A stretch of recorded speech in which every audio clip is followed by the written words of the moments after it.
Detention, meantime, and this leads in perfectly to our next segment when we're talking about Trump, because as you heard him say, he's always talking about immigration. The tension heating up between Mexico and Texas. Texas denying birth certificates for children born here to some undocumented immigrants. So there's a lot of legalities involved in this. Daily Caller's editor-in-chief, Christopher Bedford, is here, and it's good to see you in studio with us. Tell us what you know about this story and how it might play out. So what Texas is telling the Mexican government is they're no longer going to accept the matriculas, which is the identification cards that the Mexican consulate gives illegals here in the country.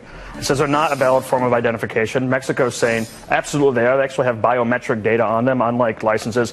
But it seems like it's really going to come down to a fight over whether or not you're a citizen if you're born here to illegals. The last time the 14th Amendment was considered in the Supreme Court over 100 years ago, it was a person born to people who are legally here. They're legal residents of the United States. Right. So, okay, so that would have been the person who is in here legally. If they're illegal, it has never been tested whether the 14th Amendment applies. This will be a first if it goes up that high? This will be a first. The 14th Amendment hasn't been addressed. It's been treated like law for about 130 years, right, just on the assumption. Now, there's an interesting thing where the Supreme Court said that it's all about where the United States has jurisdiction over you. So if you get arrested in the United States and we have jurisdiction over you, which is pretty much everyone except for ambassadors, then you are eligible, you're under the jurisdiction of the United States, and your children will be eligible for citizenship. But the Senate, when they were passing this, or when they were debating the 14th Amendment, said this does not apply to people who are just passing through the country. So the court will consider both of those. Could be huge, right? I mean, if they rule that it applies and that they're citizens, that's one thing. But if it went the other way, this could be a huge ruling.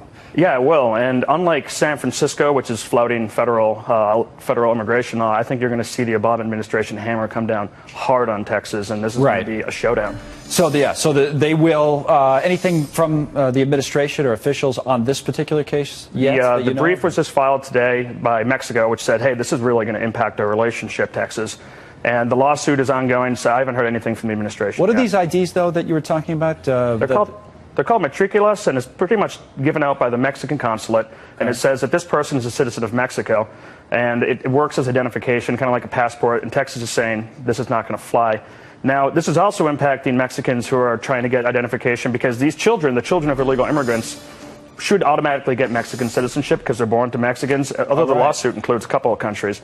But they're not going to get Mexican citizenship if they can't get that birth certificate that shows their parents are Mexican, because Texas won't accept them. So they don't have a birth certificate at all? They're in limbo right now. Really? Yeah, so they're citizen, I mean, literally no man's land. These little babies that were born here in the United States just don't have a birth certificate. Not right now. Texas refuses to issue it. When were do you know how many people are involved? Or There's 6 families that are suing from Mexico, Guatemala, and Honduras. So a number of countries, although Mexico's the only government that's weighed in with an amicus brief, which is just, hey, this is our opinion, because they don't really have a stake in this other than watching out for their citizens. But they'll also say it's a violation of international law if you're putting people who should be their citizens into legal no man's land. Wow. Thanks for coming in, explaining it all to us. But we'll check back, because obviously it's going to be important, as I say, especially if it goes the way we were talking about. Thank you. Christopher Bedford, Daily Caller, with us.